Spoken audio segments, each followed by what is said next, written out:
Live with CDP, a weekly sports and entertainment podcast live on YouTube, Facebook Live, Twitter, and on audio via Apple Podcast, Google Podcast, Spotify, and Anchor FM. Now here's your host, Chris Palme.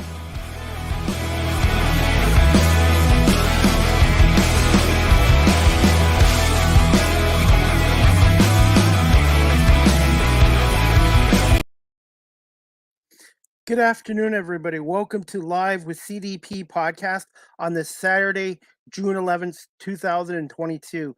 And I'm looking forward to my guest today, Tony Ambrogio. He's a freelance story editor for TSN. I believe he's with TSN 1050, the radio station. And he's also the public address announcer for the OHL's Mississauga Steelheads. He's been doing PA announcing, I believe, since 2005, and he's also a teacher at Fanshawe College as well. So Tony is basically a jack of all trades in the media industry, and I'm really looking forward to speaking to Tony this afternoon about his career and also about sports, maybe some OHL, the NHL, and the NBA as well. So just bear with me, guys, and I'm going to bring on my guest, Tony. And 1 second. Good afternoon, Tony. How you doing?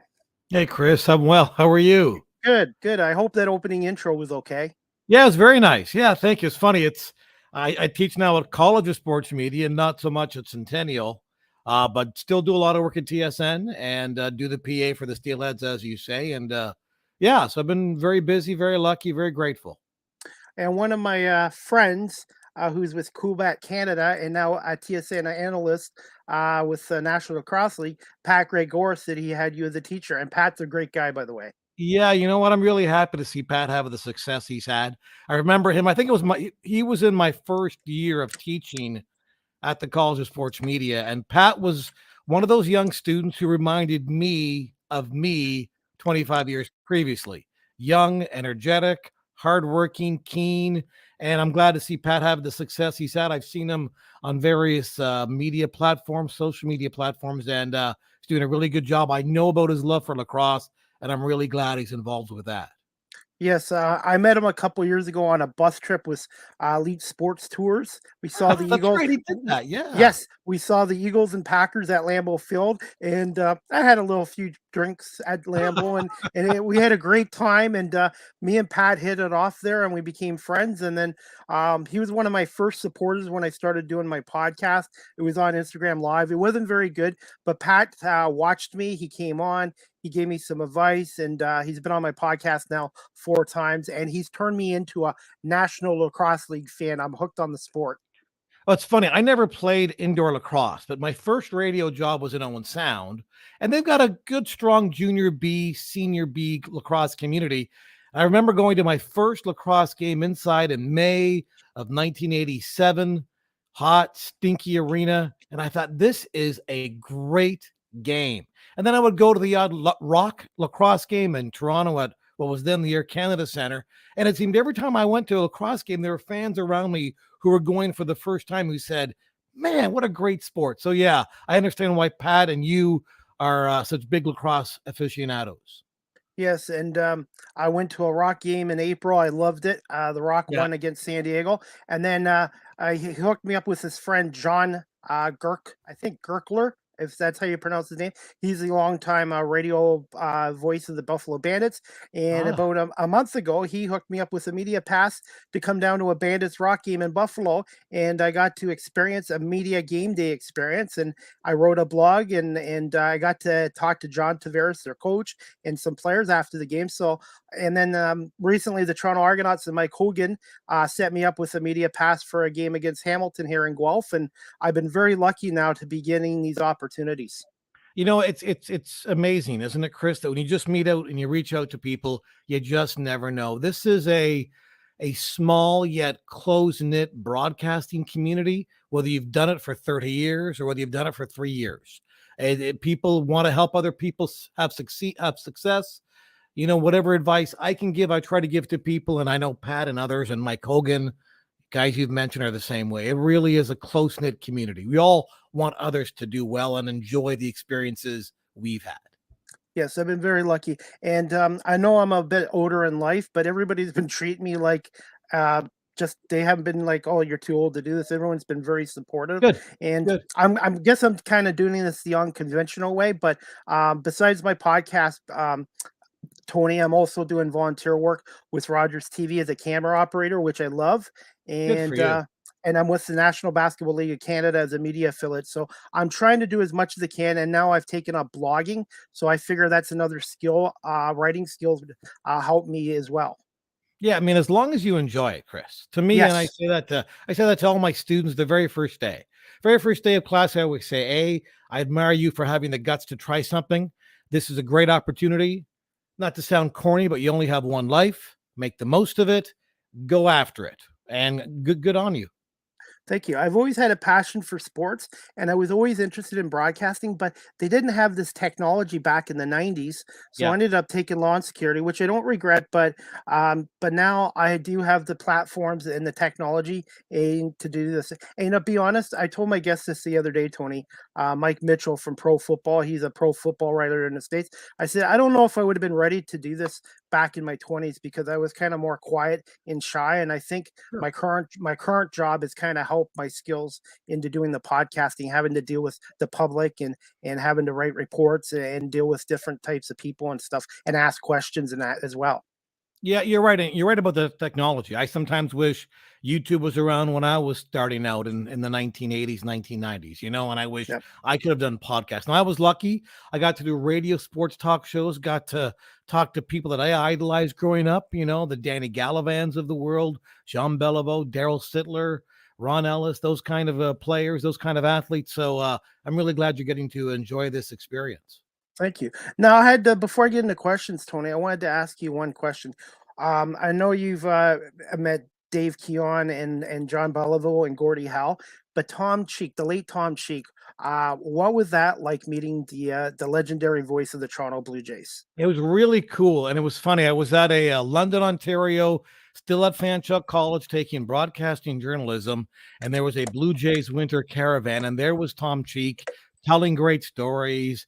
That loud, booming, strong, imposing voice of his, almost intimidating. But I went up and I talked to him, and he gave me just a wonderful interview. And I just remember thinking, if I can approach a guy like Tom Cheek, surely I can approach other players and other broadcasters from all walks of life, from all different sports, because if they're as cool and as nice and as approachable as Tom Cheek, then I think I'm going to really love doing this and trying to pursue this dream.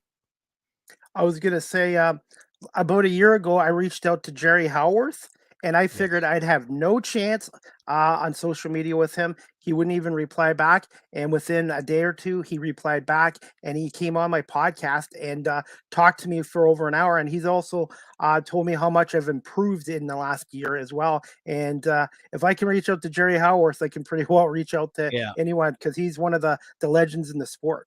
And I always try to use the philosophy, what's the worst thing that can happen? Well, the They worst could. thing is they say no.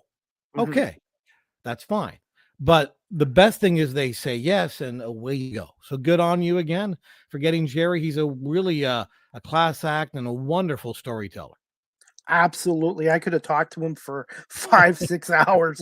Man, he could write more books. He wrote his one book, and I'm already in the middle of it, and it's a outstanding book, and he has so many stories, like you said.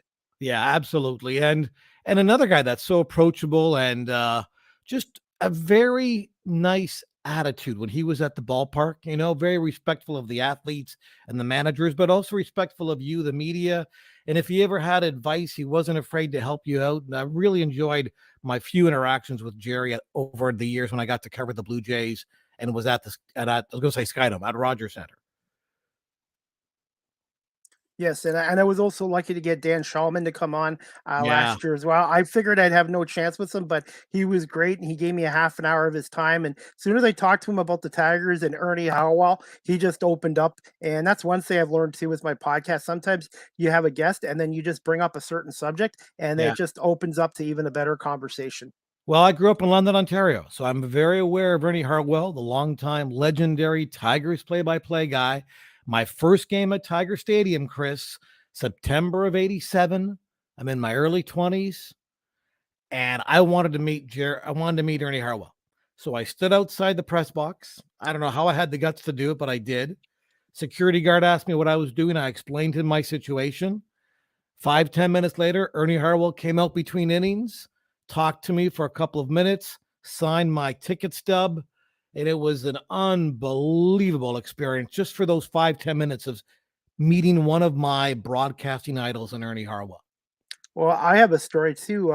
When I was 13 years old, June 20, my birthday is June 29th, but my cousins in Michigan took me to a game at Tiger Stadium, June 30th, 85, to see the Jays and Tigers at Tiger Stadium. And Ernie Howell signed the ticket stub for me from that game. And I still have it to this day, and it's just Nice. awesome. Nice That's man, great. nice autograph, and it's something I very cherish. And I love hearing stories like yours as well. Yeah, just what a class act. And again, you just the worst thing that can happen if you want to try and meet someone, the worst thing is they say no. Yeah. And very rarely do you get that. Very rarely. I would say 9 times out of 10, when I ask people to come on my show to speak with me, I would say yes. And even if someone does say no or they change their mind, I don't take it personally. I just Yeah. move on from it. Yeah, well said. You can't take it personally. Definitely. I was gonna say, yeah, you've done it pretty well. Everything in the media industry as well. So from TV to radio, and you've seen how much it's changed over the years. Yeah, you know what? That's so true. And I must admit, sometimes I'm wondering if I'm doing things right, because the way, what was acceptable back when I started 20 years ago is different now. What you can and can't do has changed over the 20, 25, 30 years because of technology, because of social media, because of the immediacy of the information getting to people. But I still, I still believe in the old work ethic, work hard, try to be right, not first, and be fair. And that's what I try to do. And the big thing for me when I was reporting, I never wanted the story to be about me. I find today a lot of it is about the reporter or the person on camera and the athlete. Well, my growth and what I believed was I'm not the story. The story is about this athlete, this team, this game. So those types of things have changed a bit in the industry. And at times I kind of get frustrated, but I realize the industry is changing and you have to adapt. And I'm trying my best to adapt. I really like working at TSN. I learn a lot. I wish I was on the air more at TSN, absolutely, but I don't mind being behind the scenes, less stressful, and I just do the best job I can. I was gonna say, if you had a choice between TV and radio, which medium do you prefer a Oh, little bit more? great question. I would say, boy, I love the authenticity of radio, giving your opinion, even though I'm not a big guy on opinion. To me, I'd rather hear other people's opinions and give my own. But I do love the power of TV, the power of the video, the visual medium, how that can have such an impact on people. But if I had to pick between TV or radio, if I had the best of both worlds, I would say, boy, radio. Yeah, I was gonna say I like TV, and I love being with Rogers TV as a camera Good. operator, being behind the scenes. But I grew up in the '70s, and there was sports obviously in TV, but a lot of the Argonaut games and Blue Jay games back in the '70s and early '80s were on radio because the Argonaut games were blacked out with the Yeah. CFL, and then the Blue Jays back then they only had maybe 30 to 40 of their games on TV for the whole year. You're right. You're right. And it's funny. I mean, I consider this kind of like a radio talk show interview, but we're doing this with a visual medium. So in a way, radio and TV they're almost one of the same nowadays in a lot of ways. But you're right about radio and the play-by-play aspect of it for the Argos back in the day. It was mainly on radio for sure. CFRB 1010 with That's Bob right. Bob Bartina and Pete Martin. That's right. And Pete Martin did color for a number of years, as I recall. Definitely, and Bob ended up going with the Tiger Cats, and then became the mayor of Hamilton as Mayor, well. right. Yes, What a yes, crazy world. definitely. But no, for me, it's always been radio because I used to listen to Tom and Jerry and Yeah. record their games, and then I would listen to Ernie and Paul Carey with WJR with the Detroit Tigers, and then at nighttime I'd pick up KMOX in St. Louis and listen to the legendary Jack Buck That's calling the right. Cardinal games. That's Yes, right. And one of my best friend in London, Ontario, was a St. Louis Blues fan because he would hear the KMOX radio games growing up in London at night. That signal was so strong. It was like 50,000 watts, I believe, and it would cut right through the airwaves and right to London, crystal clear. And that's how he became a blues fan, listening to the great late Dan Kelly. Yeah. Now I was going to ask you, when you lived in London, was it still a Detroit town, or was it split between Detroit and Toronto? Boy, great question. It's funny. I was thinking about this watching the Blue Jays Tigers games last night. It was pretty much 50-50. I think the older generation, they were Tigers fans, and the younger generation were Blue Jays fans. Remember, the Blue Jays came out in 1977. So before 77, you had the Tigers as your team, maybe the Expos, but the Tigers had been there longer than the Expos. So in London, which is, 2 hours to Toronto and 2 hours to Windsor/Detroit, I would say it was pretty much 50-50 split down the middle. The older fans were Tigers fans, the younger fans, more predominantly Blue Jays fans. And I was kind of an outsider though, Chris. I was mostly an Expos fan. Oh, I did not know that about you. Yeah. Now I'm a Blue Jays fan too, but it was Expos, Blue Jays 1-2, and then everybody else was 3. Did you go to any games at Olympic Stadium? I did. I went in 1994 with another good friend of mine, Dave Gross, who's in Ottawa. We went for 3 games against the Dodgers, and all 3 games had 40,000 people. The Expos swept the series. Rondell White, Marquise Grissom, Larry Walker, Moises Alou, Cliff Floyd, a young, exciting 1994 Expos team that was on the way to making the playoffs, maybe on the way to the World Series before baseball's labor rules got in the way in August of 1994. But yeah, the Expos were my team, and I love that series. The fans were so good in Montreal. So much fun in 94. They should have won 2 World Series, as far as I'm concerned, at least. They certainly had a chance. No doubt. Yeah. 1981 and 1994. Now, I did go to 2 Expos games. My late father, as a family, we went to Philadelphia in 1984. July 27th and July 29th, I saw the Expos take on the Phillies at Veterans Stadium, and I saw Pete Rose play for the Expos, Gary Carter, Andre Dawson, Tim Raines, Tim Wallach, and then for the Phillies, Mike Schmidt and Steve Carlton. And what an experience that was. And everybody said the vet was a dump, but as a 12-year-old kid from Guelph, Ontario, I loved that experience, and I was so lucky my late father took me to see the Expos play there. Yeah, it's great memories. No, I had never had gone to a game in Philadelphia, but I remember when the Expos beat the Phillies in 81 to win like that weird half division thing. And I remember Warren Cromartie with the Canadian flag draped over his back. That was a pretty cool memory as a young Expos fan for me. And I was going to say, ironically, right now, the Phillies are managed by Rob Thompson, who's Canadian. from Sarnia, Ontario. So, right. and the Phillies have won 8 in a row right now. Yeah, right. The Canadian touch working in Philadelphia. Definitely. And I did go to Citizens Bank Park a few years ago. It's a really nice ballpark if you ever get a chance to go there. Yeah, the ballparks today, man, there's some beauties. I was lucky to be in Texas at the old stadium, Arlington. I forget what it was called, but it was in Arlington before they moved to the new one this year. I've been in St. Louis at the new Busch. That's a beautiful stadium. Yes. I mean, when the roof is open at Rogers Center and the sun is shining, I think that's a great place to be. So yeah, there's a lot of Cleveland, the ballpark there, I think is pretty cool. So yeah, and of course, new Comerica Park in Detroit, Camden Yards in Baltimore. I've been lucky to be there as well. So even the Tropicana Field in Tampa, I know, people call it a dump and all, but in that heat, you understand why it's an enclosed surface. Well, I'm going to put you on the spot right now. Favorite ballpark in the American League and the National League so far you've been to?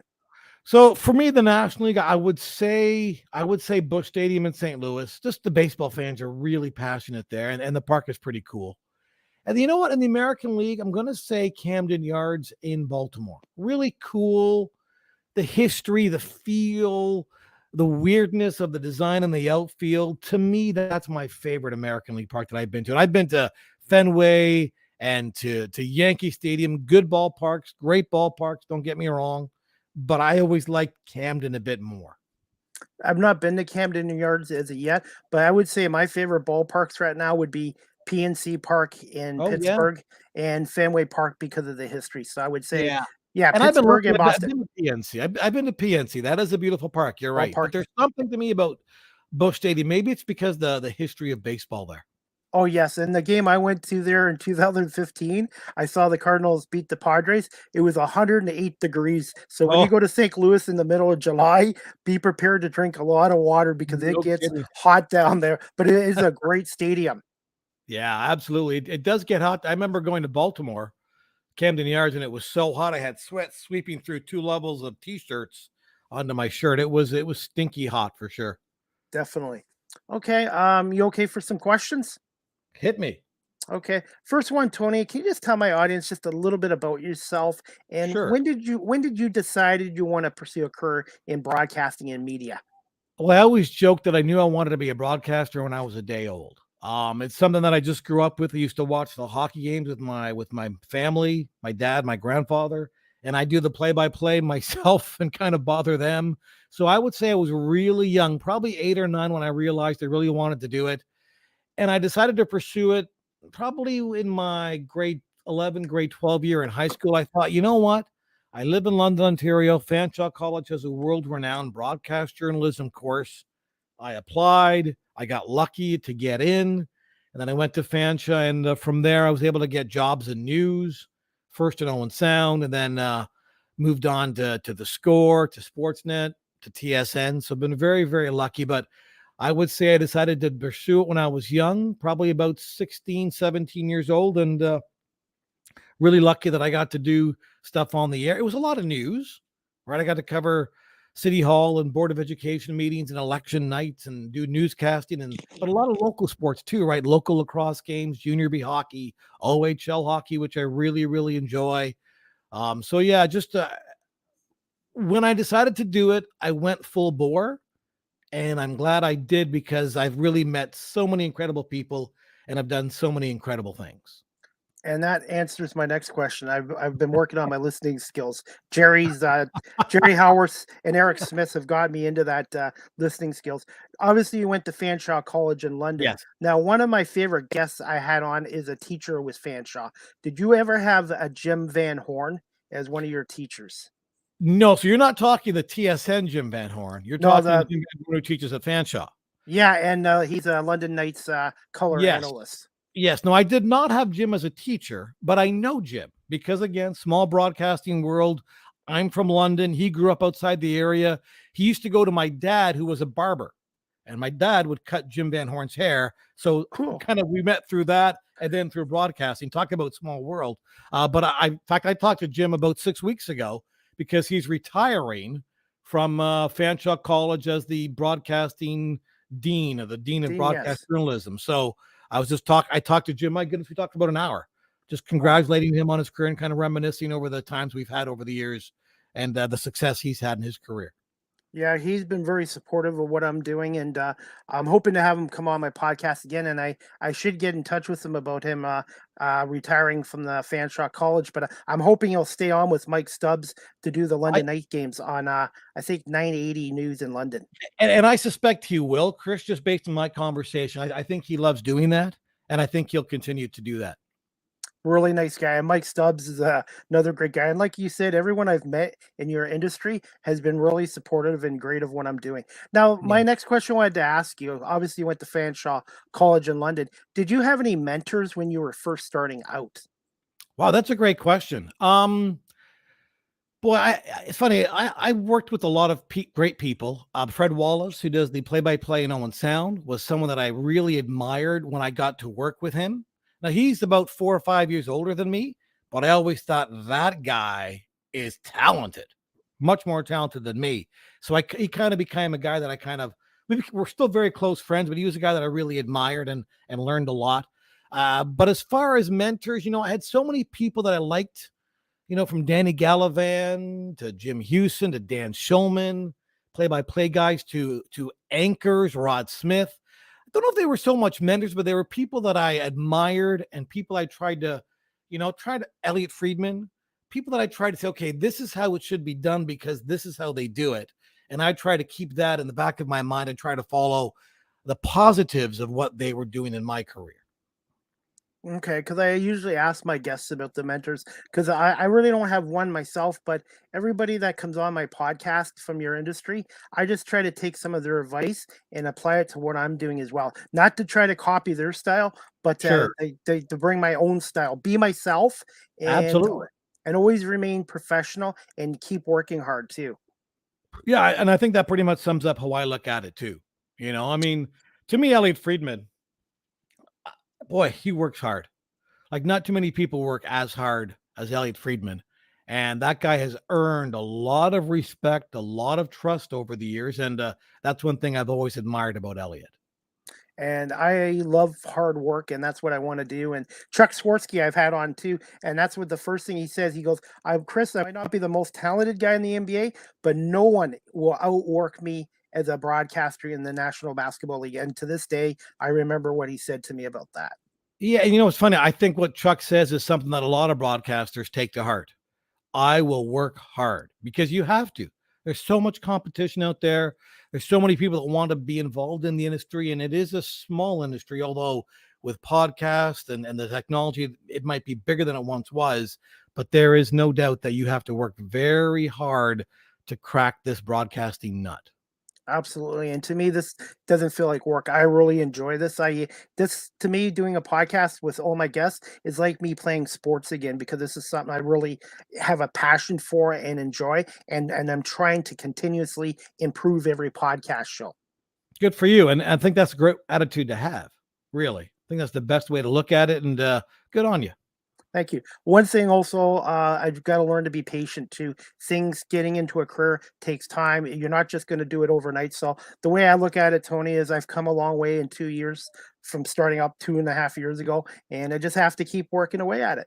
Absolutely. And again, I tell the students this the first day. If you love it, it's not work, right? Just keep doing it, keep pushing it, keep reaching for the stars. If I can quote the great Casey Keenum way back in the day, keep your feet on the ground and keep reaching for the stars, but just work hard because it's what you want to do. And again, I'm not trying to sound corny or hokey.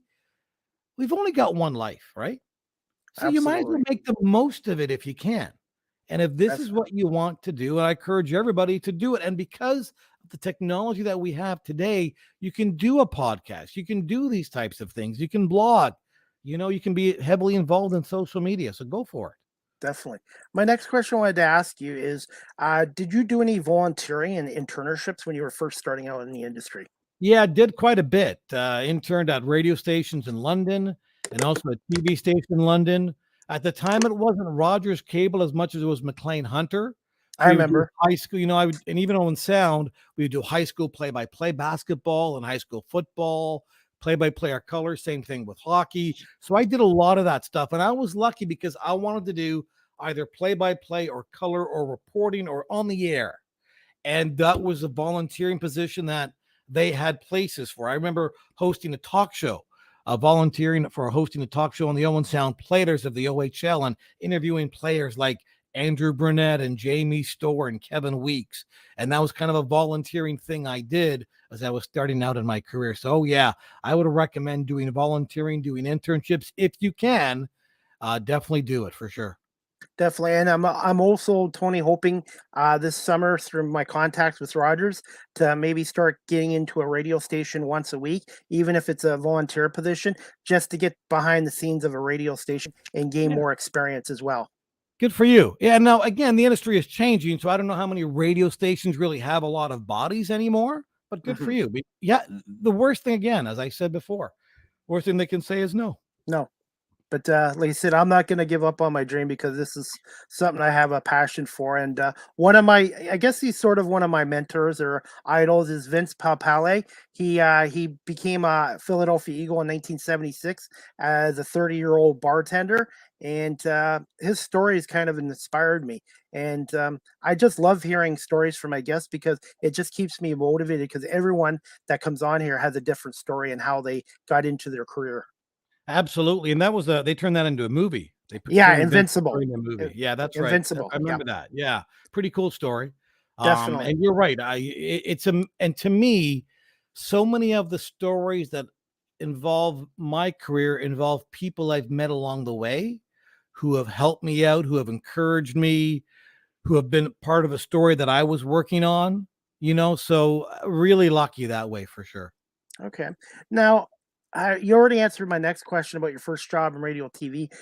Were you nervous the first time you were on radio and Oh, yeah. going on TV?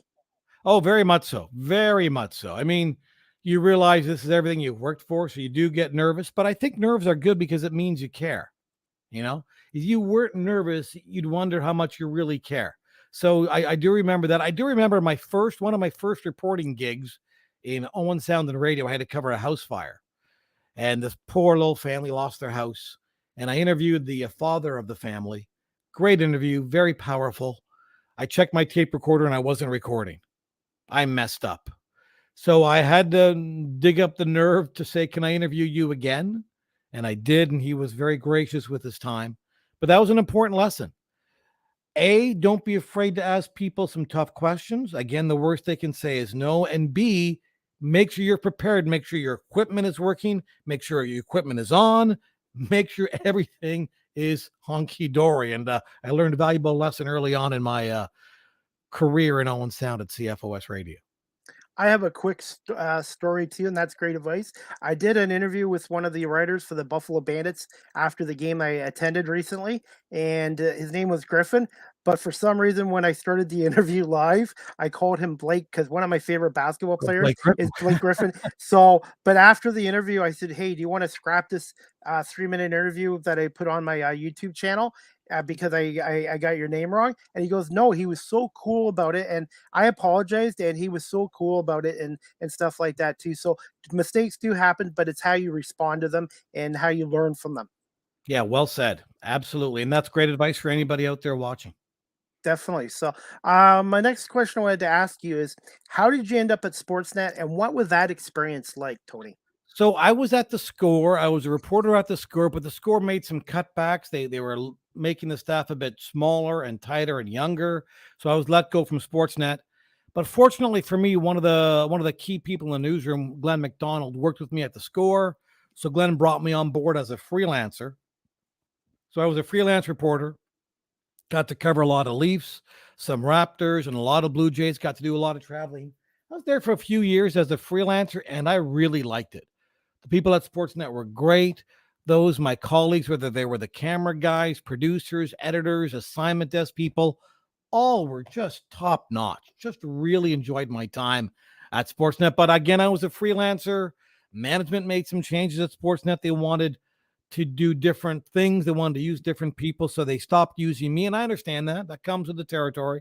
But as far as my experience at Sportsnet, it was incredible. And I got there because of people that I had known who moved on to Sportsnet and still liked the work I did, brought me aboard, and it was a wonderful experience. Got to cover a lot of cool things.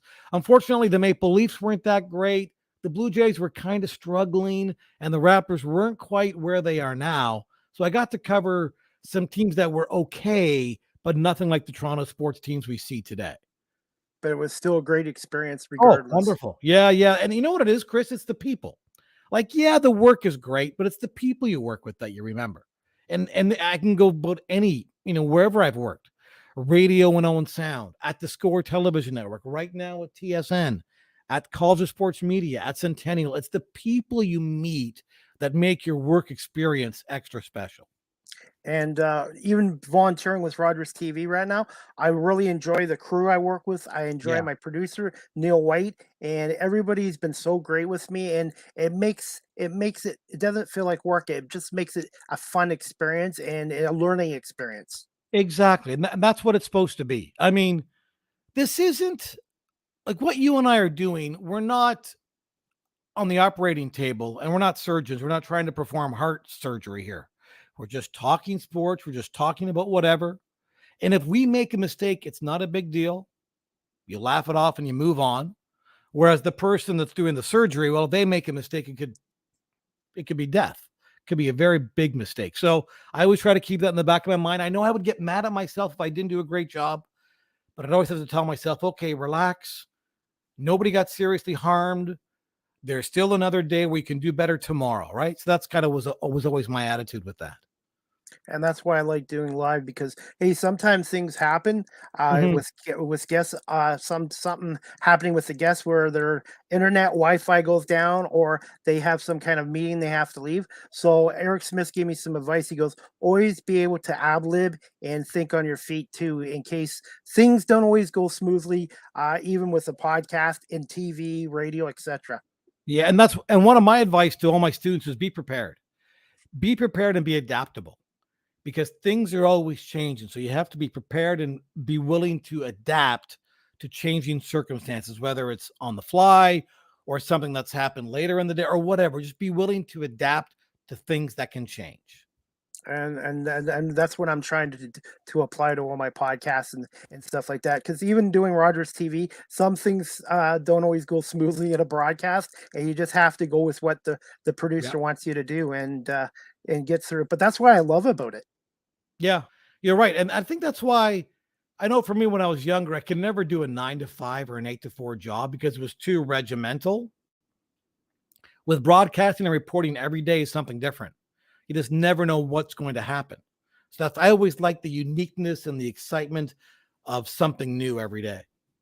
Definitely, and that's why I'm looking to get into this career because I want something I can learn every day and something new challenges every day as well. Yeah, good for you. Thanks. You still okay for a few more questions? Sure. Okay, no problem. Because I know the Jays game is on right now against the Tigers from Comerica Park. I guess it's a 4:10 first pitch today. So Right. Nice that's one yesterday. yeah. Unfortunately for the Tigers, they're a mess right now, and I hope some changes come soon with their general manager because I don't think a rebuild should be going 7 years or even longer now in Major League Baseball. Yeah, I hear you, and I kind of think the same thing for Baltimore Orioles fans. You know, they've been through a tough time too for quite a while. Definitely. So, this question I wanted to ask you, Tony. Can you just tell us about your career role with TSN right now as a freelance Sure. story editor, and what's a daily day like as a story editor? Well, yeah, that's the beauty of a story editor. You never know what your day is like. One day I could be covering golf, one day it could be hockey, one day it could be baseball. So as a story editor, we put the video that you see on TSN Sports Center. So if Ryan Rashog is doing a report and you see video during his report, that's covered by people like me, the freelance editor. We get the video, we put it together, we put the graphics on there, we make it look nice, we cut it together with a video editor. We kind of paper edit the piece and the video editor puts it together. So sometimes we're doing stings, 30-second quick hits, quick visuals. Sometimes you're doing bumpers, kind of promoting what's coming up next. So it's whatever you see in Sports Center. People like myself, story editors, are involved in putting that together, whether it's not only Sports Center, it could be part of the That's Hockey show. It could be the tennis stuff that we do on the air, the CFL broadcast. All that video that you see, all those pieces that you see are helped put together by story editors. And the beauty of it is every day is different. You never know what you're going to get until you get there. What's the average time of a piece that you normally do? Or it just Great depends? question. Yeah, great question. It's hard to say because it depends. But I would say pieces can run anywhere from 2 to 3.5, 4 minutes. And sometimes they're only 30 seconds. Sometimes a sting is only 30 seconds. So a sting is one of those really quick pieces that you see where you see a bunch of different quick video pieces in 30 seconds to kind of hype up a story. So let's say you want to hype up tonight's Stanley Cup playoff game between the Rangers and the Lightning. You might do a sting to promote the game. And then you would come out of that sting where the anchor would say, hey, tonight, game 6, Lightning Rangers. And then might go to some sound from the players, or you might hear a report on the game, something like that. So yeah, they can range anywhere from 30 seconds with quick shots to 2.5 minute highlight pack to a 2.5 minute video story from a Mark Masters or what have you. It's every day it's something different. Now, how many other people are working with you with this, or Great are you by question. yourself? No, that's a great question. There are so many. I don't know how many people are doing my role per day, but if I had to guess, probably 150. Wow. Yeah, a I know. day. Yeah, you just don't. It's unbelievable because we are watching everything: tennis matches, um, golf, whatever it is, LPGA, whatever it might be, we're watching it all. Every baseball game, every basketball game, every hockey game, someone is watching that, putting a piece together just in case we miss. That way we don't miss anything. And Yeah. like you said before, you mentioned this, it's not your typical 8 to 4 or 9 to 5 No. job. The hours vary. Like I'm working tonight at 5-ish. Some days, some people start at 7 p.m. to 3. Some days they start at 8 a.m. Yeah, there are lots of shifts all day. We're making sure we have as many sports covered and as many bases covered. Okay. Since you're leaving at 5, I'll speed up the questions a little bit. No worries. Okay. Okay, no problem. This one I wanted to ask you, how did you come about being a teacher, obviously with Centennial College, and then what you're doing currently? And what do you enjoy the most about teaching students about the media industry? So it's funny. I got into it because somebody from Centennial contacted me, said they had an opening. I went for an interview and I got it. And then while I was teaching there at the same time, College of Sports Media, Dave Lannis contacted me. So Dave Lannis and I go back to the Score days. So Dave knew me well, and said, would you like to teach? I have an opening. And I kind of got involved that way. So again, Chris, it's through networking, it's through people that I worked with, it's through people that you know, right? That you kind of garner a good, strong reputation, and you just never know what's going to happen. What do I enjoy most? I would say just the enthusiasm and the interest they have in this business. To me, when I see these young people, I go, boy, there's so much talent out there. So much talent. And to me, that's what I enjoy the most. Seeing the talent of these young people, seeing how hard they work, seeing their passion for this business, much like yourself, seeing the passion they have and the drive and the desire they have. That's what I like most about teaching students in the media industry today, is their passion, their desire, their drive to be a part of it, and their work ethic. It's incredible how hard some of these young people work. I was going to say, and how many students are in a normal class for you generally? Yeah, so about 20 students per class. So I teach 2 classes a day. So about 40 students per day. Wow. Okay. Yeah, Did not know that. Yeah, it's a lot. And listen, not everybody wants to be on air. Some students want to shoot a camera. Some students want to video edit. Some want to produce. Some want to write, for a blog or for a digital broadcasting print form, if you will. So yeah, everybody has different aspirations, different desires, different goals. And I just do my best to encourage them, to give them some tips that I've learned over the years. And I'm just so impressed by them. So impressed. Okay, one thing I wanted to ask you since I had you on here. Sure. Now, I've talked to Jim Van Horn and Lisa Drew from 570 News. They both teach, Jim at Fanshawe, Lisa Drew with 570 News in Kitchener. And they both feel that I could go to school for this, but Jim feels that I'm also doing the work that I would be doing in school.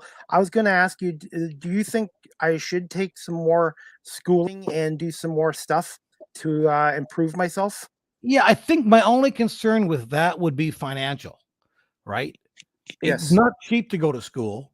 No. And it's really hard to work while you're at school, because I know where I teach at College of Sports Media, the hours are all over the place. Students are there in the morning, at night, on weekends, sometimes overnight getting projects done. So to me, I think this is a great building block for you right here. Okay. Yeah, and you're meeting a lot of people through it. So I don't want to ever not encourage people not to go to school, but I think for different people at different stages of their life, you have to think of the financial implications if you do. And I'm not so sure it would be a wise, a safe financial thing to do, to go back to school. Okay. Because I just want to make sure whatever I need to do to get in this industry, I'm willing to do it. And that's why I wanted to ask you, Tony, just to get your advice as well on that. Yeah, I understand that. But I think you're doing a lot of it with shooting camera for Rogers. That's great. That you've already got your foot kind of in there, Okay. So, and then the NBL of Canada, they've given me an opportunity to. And then I'm learning to do live interviews now and speak to people, coaches and players. So I'm just trying to do as much as I can and just try to keep improving it all the time. And that's what we do at our school too. Do as much as you can. Try a bit of everything. Don't say no to anything. Try everything, see what you like, and pursue what you like. Definitely. When I was in school, Tony, I had okay marks, but I think if I went back to school now after working for a while, I think my marks would be better because I've had life experience. And just when I was younger, I didn't know I didn't have a focus and a passion knowing what I wanted to do. Yeah. And you, like you said, it's not how you start the game or start life, it's how you finish it. Yeah, you're right. And I would say I think what you're saying probably a lot of people would agree with. That you didn't have that focus when you were younger. You know, you didn't have that determination. But now as you're older, you're more mature, you realize what you want. But I think the practice you're getting, Chris, is very much like going to a school today. Okay, well, I appreciate that because I've had a few naysayers say, "Oh, you're too old," or "You don't have the broadcasting journalism degree." But majority of people have been pretty positive towards what I'm doing. Yeah, and it's a different world now, right? Because of the social media world and the podcast world, it is a different type of industry now. And I'm not so sure the colleges are as prepared for the new media as they think they are. And I think your experience gives you a leg up on even some of the colleges today. Well, thank you for the compliment, and that means a lot coming for me because I've always enjoyed your work Thank you. on the sports and Sportsnet, the Score, TSN, Thank you. along with one of my other guests, Barry Davis, another Oh, great yes. guy I've had on. Yeah, Really great Barry and I guy. go way back. Yeah, very good Yeah. guy. Yes.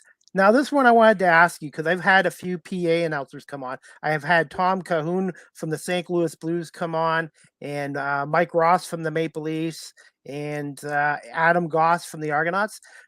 What's it like being a public address announcer for the OHL's Mississauga Steelheads, and how did you come about this role? And do you have any advice for someone like me who's been offered a public address announcer job, which I've never done before in my life, Yeah. which I'm going to be starting in July? Do it. That's my first advice. Do it. Take your time. Read what you have to read. When you're promoting the home team, have lots of energy. And if you make a mistake, don't let it bother you. Okay. Because you're human, we all make mistakes. That'd be my advice. Have fun with it, enjoy it, be positive, be energetic for the home team, and just go for it. I like being the PA announcer. I enjoy it. I enjoy OHL hockey. I have a terrible view in the corner. So I kind of watch the game from a TV monitor, but that's fun. I love the energy when there's a good crowd and there's a good game. I love getting the crowd pumped up, Steelheads goal, just punching it, getting excited. I love that energy. I got the role because there was an opening and they had auditions and I auditioned and I got the job. I got lucky enough to get the job. And I've really enjoyed it. I think I've done it for 15, 16, 17 years now. I've lost track. I've started with Patrick O'Sullivan. That's how old I am. And now I get to see these young players like Luca Del Bel-Belouz and Owen Beck, who could be first-round NHL picks in a couple of weeks. So I really enjoy it. I wish I had a better view, but that's just me crying. The best part of it too, Chris, is I get to the game kind of early if I can. I love talking to the scouts. There's various scouts. You see Terry Doran from the Flames or Todd Button from the Flames. And I've got close to Al Heppel, who works for the Coyotes now, used to be with the Avalanche. And I just love talking to the scouts, kind of getting their thoughts on these players and this league and what's going on in hockey. I love that part of it too. I just love being part of that hockey vibe, being at the rink. It's great. And I love going early and seeing the arena dark and the seats empty and just watching people come in and watching the players do their routine pregame. It's fun. And I really enjoy it. But to me, my advice, energetic for the home team and just go for it. Okay, I will take your Yeah. advice. Have fun. Now that you've been with the Mississauga franchise for 17 years, long term, obviously Elliot Kerr is the owner. Used to be a part owner with the Storm. Do you feel the OHL will last in Mississauga long term? That's a great question. I don't know. There's part of me that's almost surprised it's lasted this long. And I say that because I know of the troubles and the difficulties of trying to get fans. And then you lost basically 2 playoff years because of COVID. 1 full year, no playoffs, and then 1 year where you lost some regular season games and the playoffs. And that's tough to overcome. Now, this year they did okay, but it was a struggle because you had to close off fans for a couple of weeks. Then he could only do 50% capacity. So the last 3 years have been difficult for the OHL in general and have been really difficult for Mississauga. I don't know if they can survive, but I've been saying that for 10 years, and here they still are. I give Elliot Kerr a lot of credit for his determination to make it work. I just think in the Mississauga area, there are too many things going on. Leafs, Raptors, Blue Jays, Rock and Hamilton. You've got MLS, the Toronto FC. You've got various other levels of basketball, levels of soccer, levels of hockey. So this dollar is stretched pretty thin here in the Mississauga, Greater Toronto area. But I'm surprised they're still here. If they've made it this long, I don't see why they can't make it another 10 years. Okay. I still want to call that arena the Hershey Center. It's now the Paramount Fine Food Center. Yeah. I'm so used to the Hershey Center. Years, I think now they called it that. But yeah, the Hershey Center was certainly the original name. Okay. Just two more quick questions I wanted to ask you. This one I want to put you on the spot.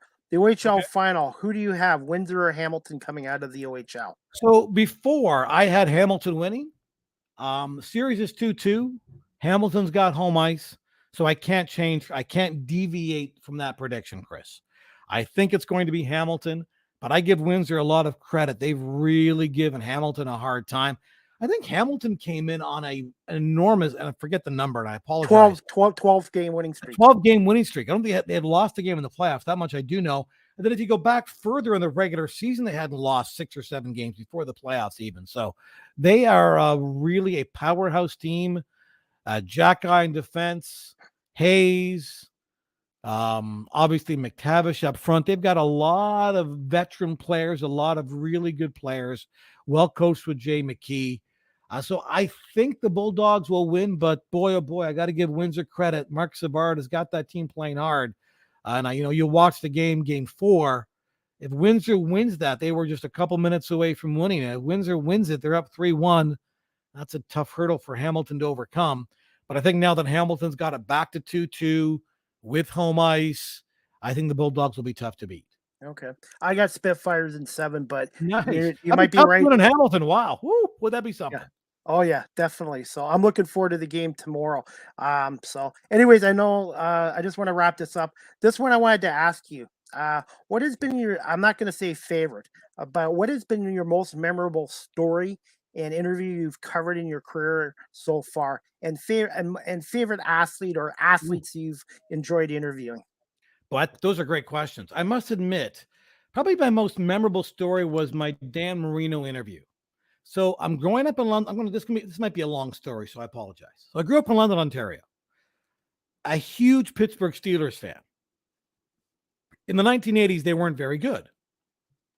Dan Marino was about to be drafted into the NFL, and I was praying to God that the Steelers would pick Dan Marino. Well, they didn't. And there's a hole in my family's basement because they didn't pick Dan Marino. I was so angry. I kicked the panel into my mom's and dad's basement, so I apologize for that. So the Steelers didn't draft Marino. Marino goes on to a great career with Miami, and good for him.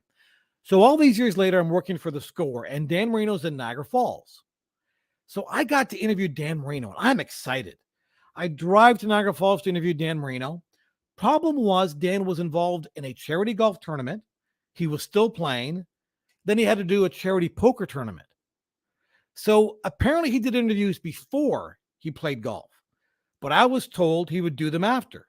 So I missed the portion of interviews he did beforehand. So I get to Niagara Falls. My cameraman and I wait 3 hours for Dan Marino. So Dan plays golf, then plays poker. He's done. He's tired. He's exhausted. He comes off the poker table. I approach him for the interview. He says, "Another interview? Come on." So he had done his interviews before and he was tired. Now, I give Dan Marino credit. He did the interview, but I could tell he was really not into it.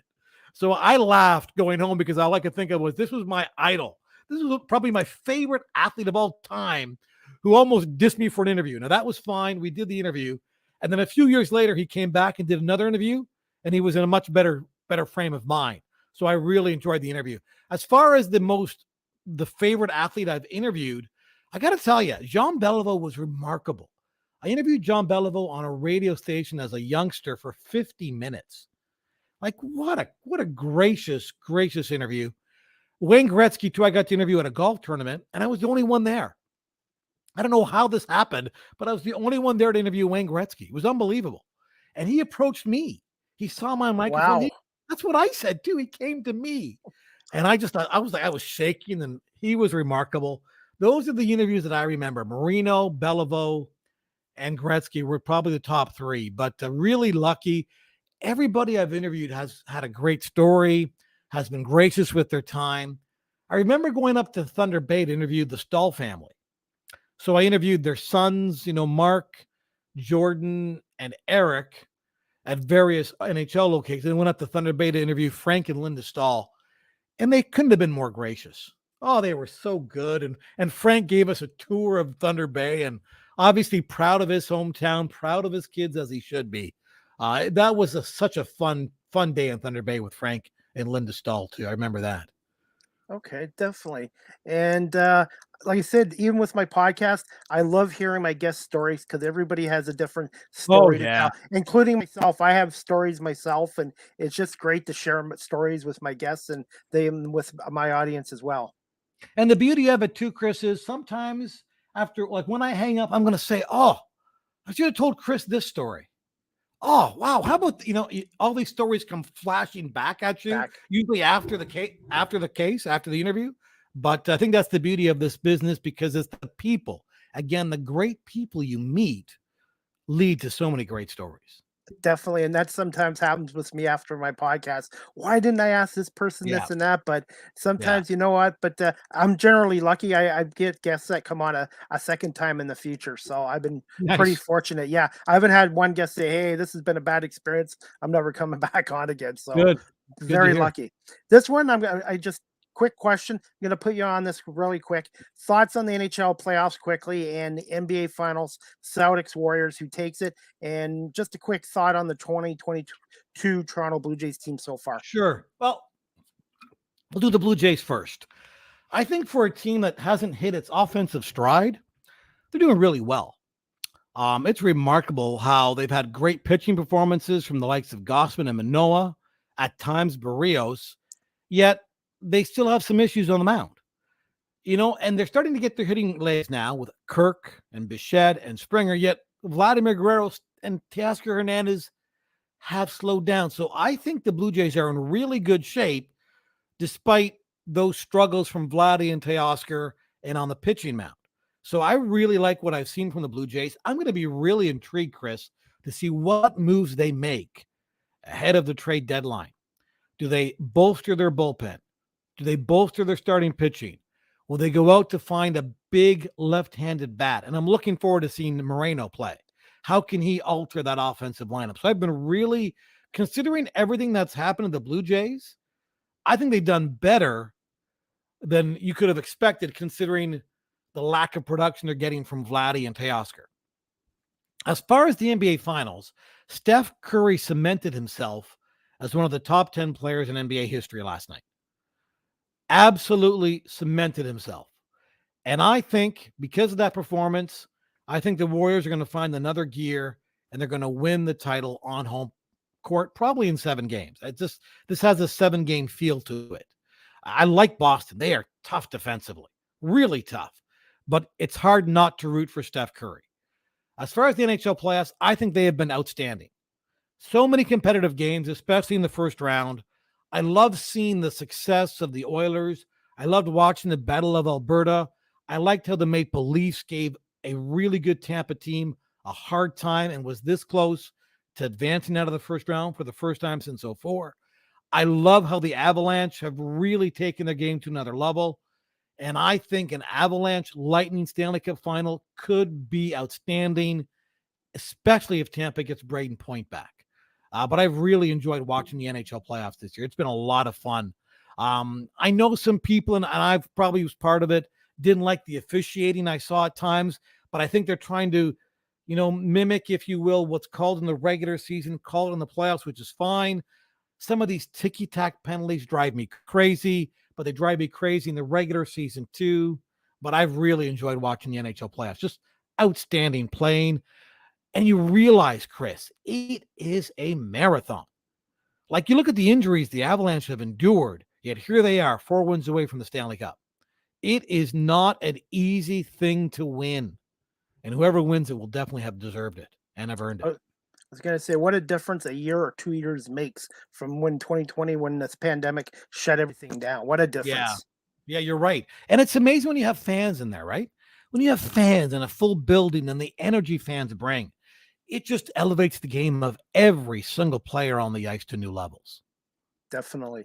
And I'm going to wrap this up because I know you got to go into work at 5 o'clock. You Yep. already answered the second part of this question, Tony, but where can my audience find you again on social media? So I think I'm on Twitter, Tony_Ambrogio. Same thing with Instagram.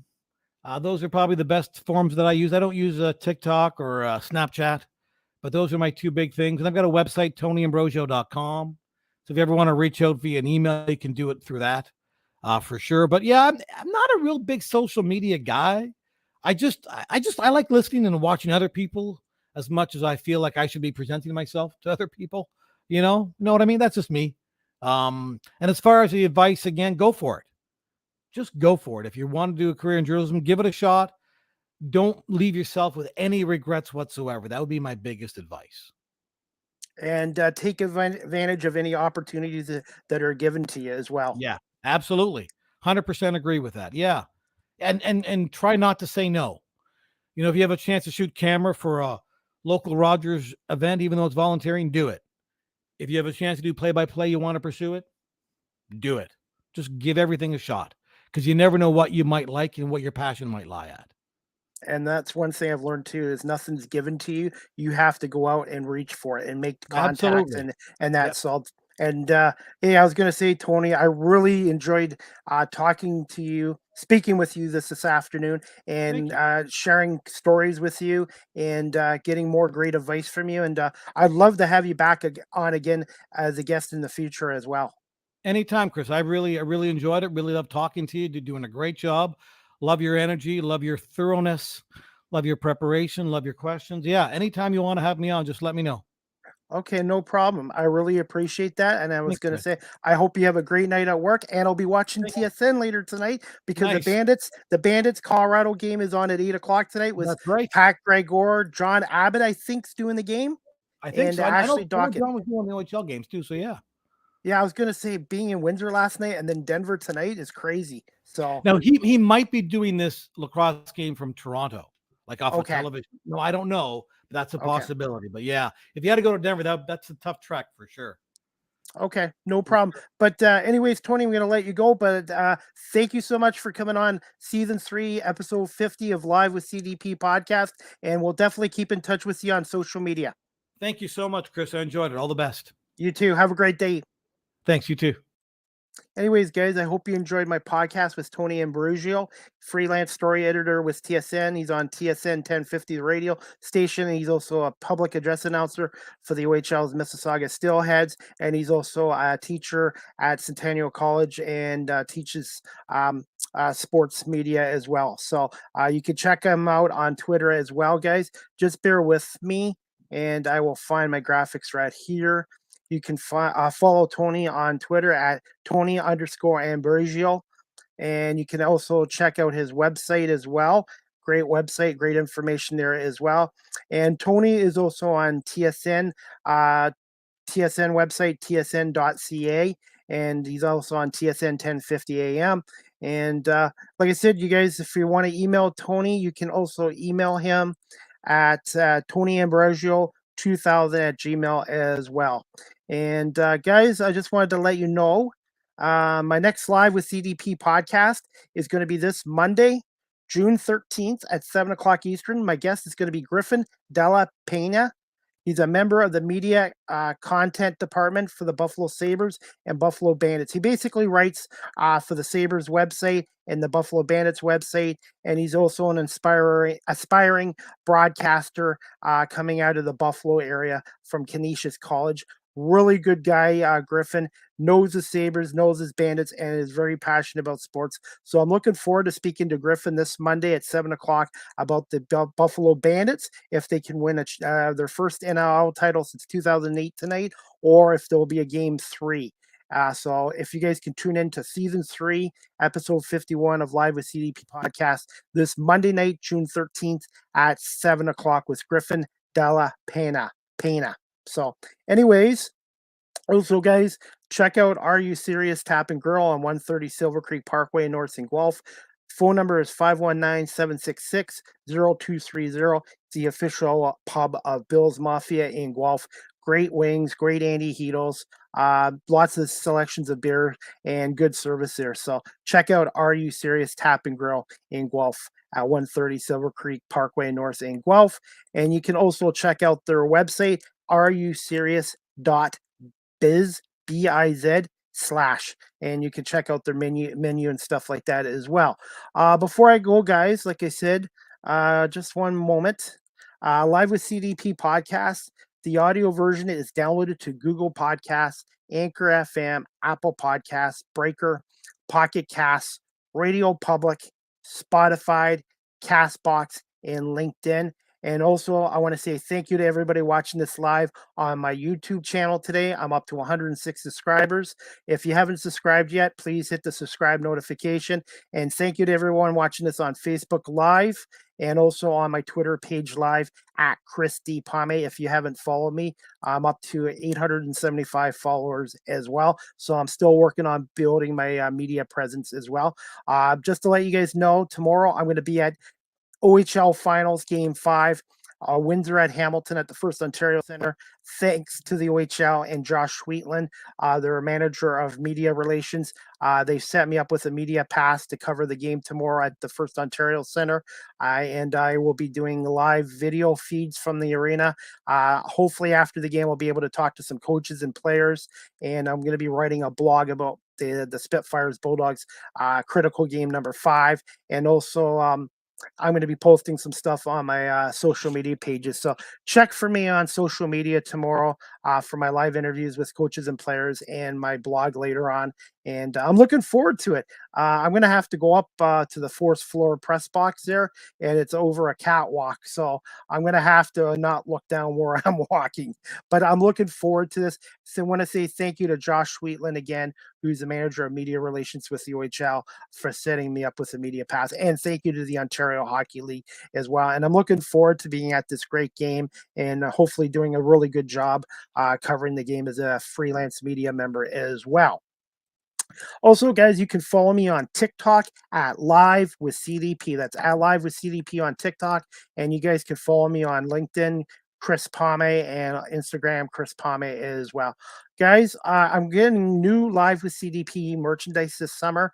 I'm going to be getting new podcast shirts, and they're still going to be $15, but I've decided to change the look of the podcast shirt. So I'm going to have some shirts made up in the next couple weeks. If you're interested in a new Live with CDP podcast shirts, they're going to be $15 plus shipping if you're out of Guelph. So, and I think you guys are going to like the new changes I'm making to my podcast shirts. If you still want a coffee mug, they're $15, and my new podcast hats are $18 if you'd like one. Shipping is extra, like I said, if you're out of Guelph and out of the country. So please give me a call or a DM if you're interested in a new Live with CDP podcast shirt as well. And before we go, guys, just get some CFL news. Get CFL on tonight. We have Hamilton and Saskatchewan at 7 o'clock and Edmonton at BC at 10 o'clock kickoff on TSN. Opening night for the Saskatchewan Roughriders and for the BC Lions as well.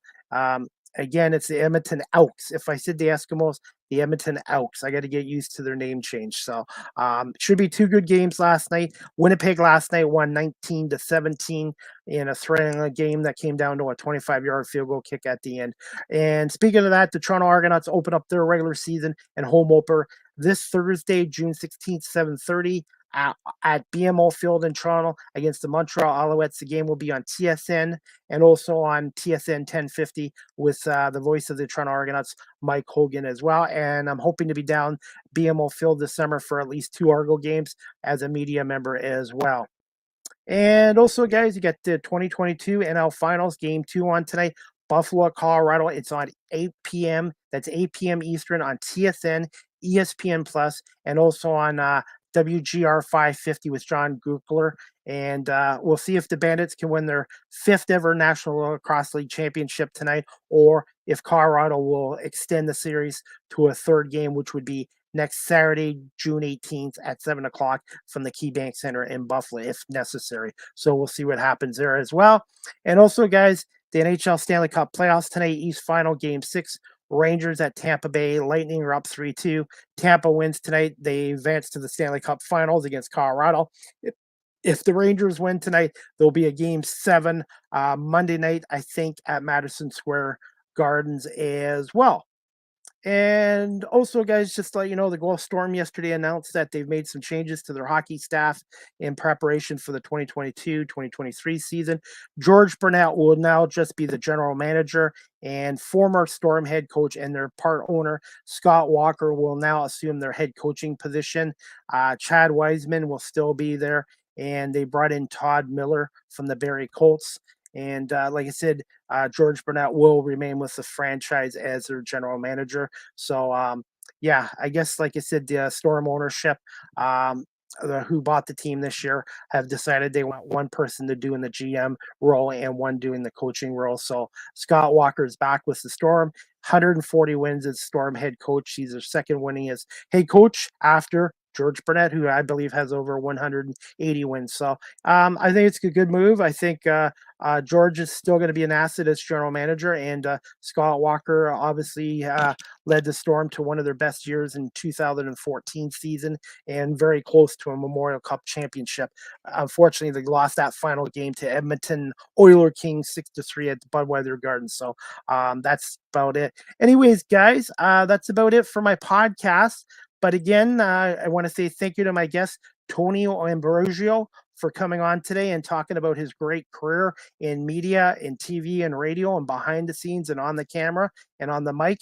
And I really enjoyed it. So I had a great guest today for season 3, episode 50 of Live with CDP podcast. So again, next Live with CDP podcast quickly is going to be this Monday, June 13th, 7 o'clock Eastern. My guest is Griffin Della Pena, the member of the media content department for the Buffalo Sabres and Buffalo Bandits. He basically, like I said before, is a writer for the Sabres website and the Bandits website, and he's also an aspiring sports broadcaster as well. So really good guy. I met him at the KeyBank Center when I was covering the Bandits Rock game on April 30th there, and I'm looking forward to speaking to Griffin this Monday night at 7 o'clock.